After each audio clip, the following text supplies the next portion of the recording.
Hello বন্ধুরা, আশা করি সকলে ভালো আছেন। আমিও ভালো আছি। অলরেডি লাইভে চলে আসলাম। যারা আমার লাইভ প্রোগ্রাম দেখেন সবাইকে সুস্বাগতম, এবং যারা দেখবেন তাদেরকেও স্বাগতম। আশা করি আপনারা সবাই সুস্থ আছেন এবং সবল আছেন। আমিও ভালো আছি, আপনাদের জন্য দোয়া করি ভালো থাকেন। আমার ফোন নাম্বারটা এবং চেম্বারের ঠিকানাটা বলি আমি আমার বক্তব্য শুরু করব। আমার চেম্বার সৈয়দ নজরুল ইসলাম ভবন, ময়মনসিংহ জেলা জজ আদালত, ঈশ্বরগঞ্জ চৌকি আদালত, আইনজীবী সমিতির নিচতলা, এবং আমার বাসা 16/1 পাদ্রী মিশন রোড, আলিয়া মাদ্রাসা মোড়, দোতলায়। ঢাকা অফিস উত্তরা, বাড়ি 12, রোড 33, সেক্টর 7। যারা আমার এই লাইভের মাধ্যমে নিজেরা দেখেন এবং বন্ধু বান্ধবের সাথে যদি শেয়ার করেন, যাদের হঠাৎ করে একজন অ্যাডভোকেটের সাথে আলাপ করা প্রয়োজন কিন্তু খুঁজে পাওয়া যাচ্ছে না নাম্বার, আমরা কিন্তু বিপদের সময় অ্যাডভোকেট অথবা ডাক্তার অথবা এনফোর্সমেন্ট ডিপার্টমেন্ট, পুলিশ ডিপার্টমেন্ট, এগুলো কিন্তু প্রয়োজন পড়ে।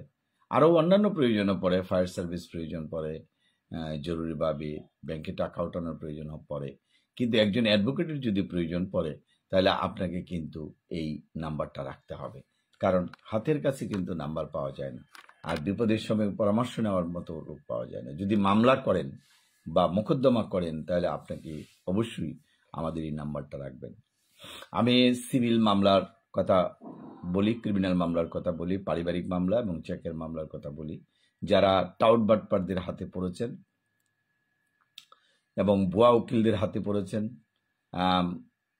তাদের থেকে মুক্তি পাওয়ার জন্য আমরা একটা পেজও খুলেছি যে ভুয়া উকিল ধরে দিন এবং খোঁজ দিন। সুতরাং আপনারা যারা ভুক্তভোগী, এই ভুক্তভোগী থেকে পার হতে হলে আপনাকে কিন্তু একজন সঠিক অ্যাডভোকেটের সাথে পরামর্শ করতে হবে।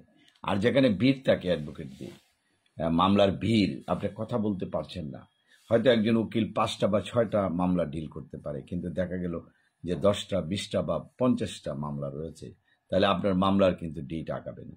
কারণ মামলার ডেট আগাতে হলে কিন্তু আপনাকে সুনির্দিষ্ট নিয়মে আগাতে হবে। একজন উকিলের যদি একই সাথে 5টা মামলা থাকে তাহলে উনি কোন জায়গায় যাবেন?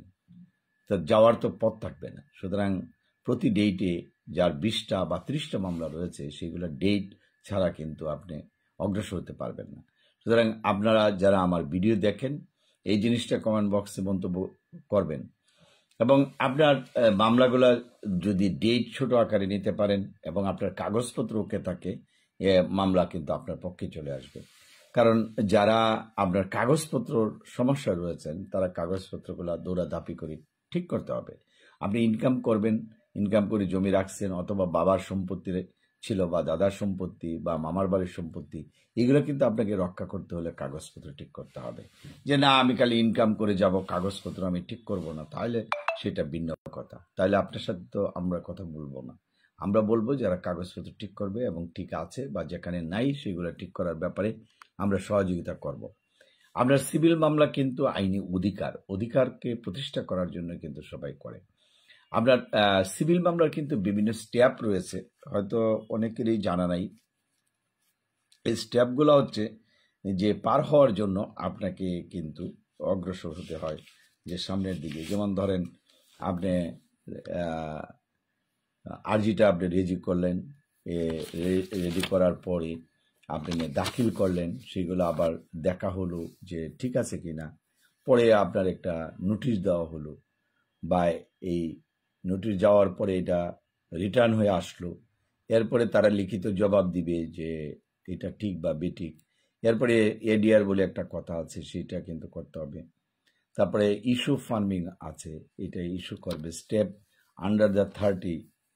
এরপরে আপনার দেখা গেল যে